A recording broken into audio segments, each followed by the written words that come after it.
Good afternoon. What a gloomy, dark, rainy day. So many trees falling, wind. It really gives a picture of how this whole weekend has been, starting with Friday, the terrible news of the hostages.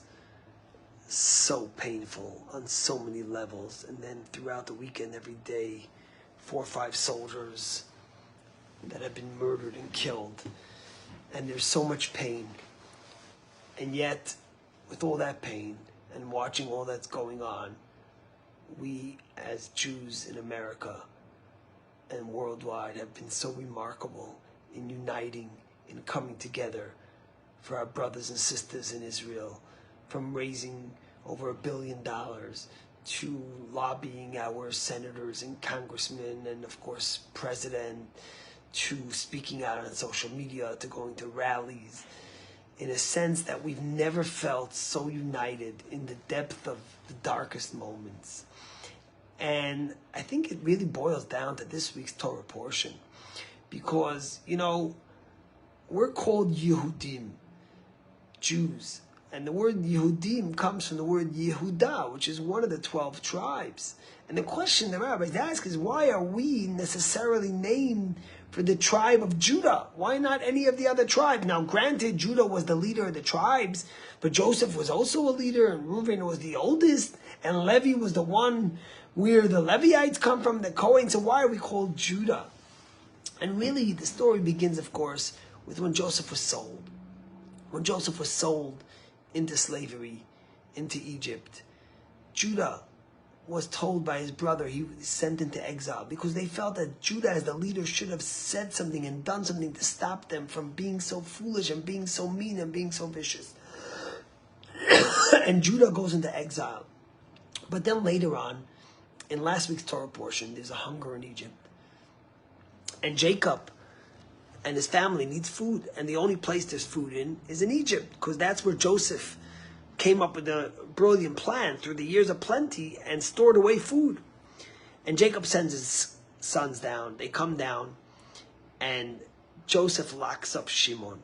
And the reason he locks up Shimon is because Joseph wants to really test if the brothers are sincere in their coming back and returning and forgiveness for what they did to him. So what does he do?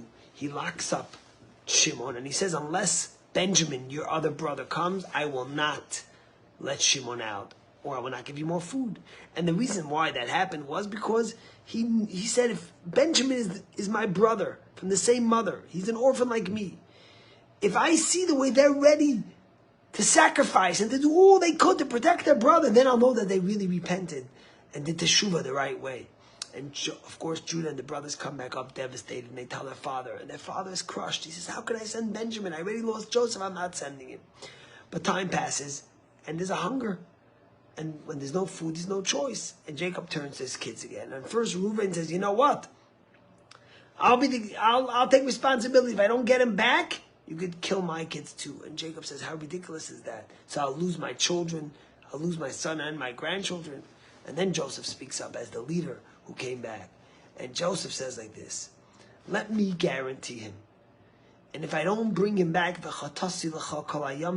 will sin to you all the days, say the rabbis. He meant in this world and the world to come. He said, I'm giving my portion of the world to come on the line. I guarantee that I will make sure he comes back. And then, of course, when Joseph sees his brother Benjamin, and he plants the goblet in his backpack, and they leave the town, and they go and they catch them, and he says, he's a thief, I'm going to take him as a slave. And that's how this week's Torah portion begins. Judah comes to confront and to plead with his brother Joseph, not knowing that it was his brother. And he says, you need to let me bring my brother back, because I promised my father that I will not come without him. And my father is an old man, and this is his only son left from the mother, and I can never do this. How can I do this to my father? And Judah is ready to go in place of Benjamin and be a slave and be in prison. And it's at that moment, and the rabbis say Judah was also said, if not, I will destroy the whole city. He was ready to sacrifice everything. And it was at that moment that Joseph can't contain his emotions. And he reveals himself to his brother in this true forgiveness.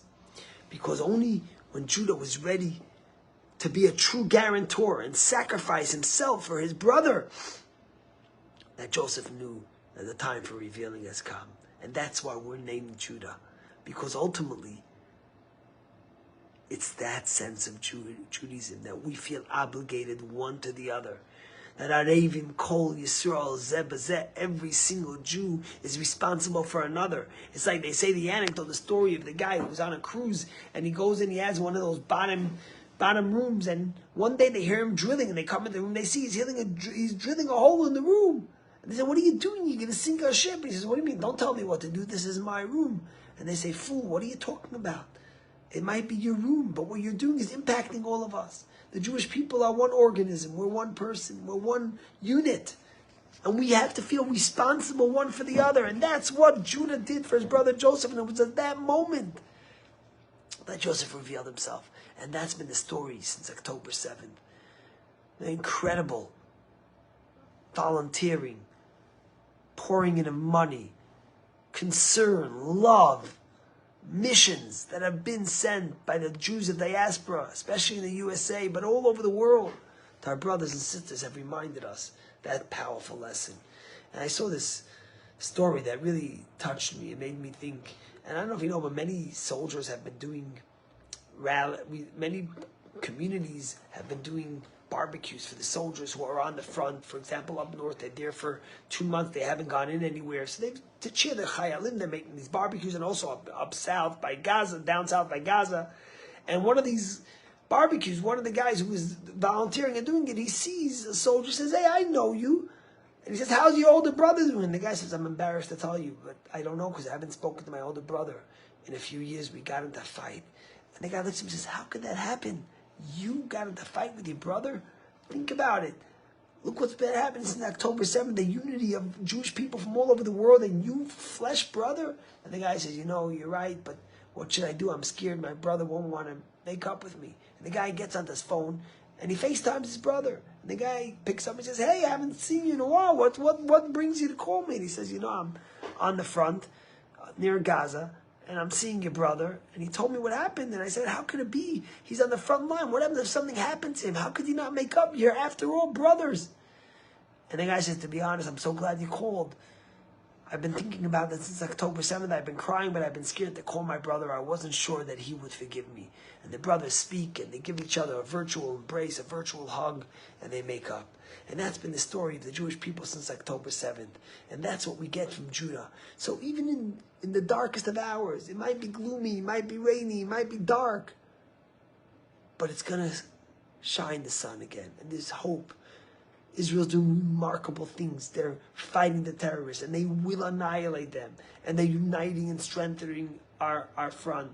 And in the depth of the pain, when you see hostages killed by their own brothers by an accident, and you look at how dark it is, remember that we are one unit, and we will overcome this together with strength and love. God bless you. Have a great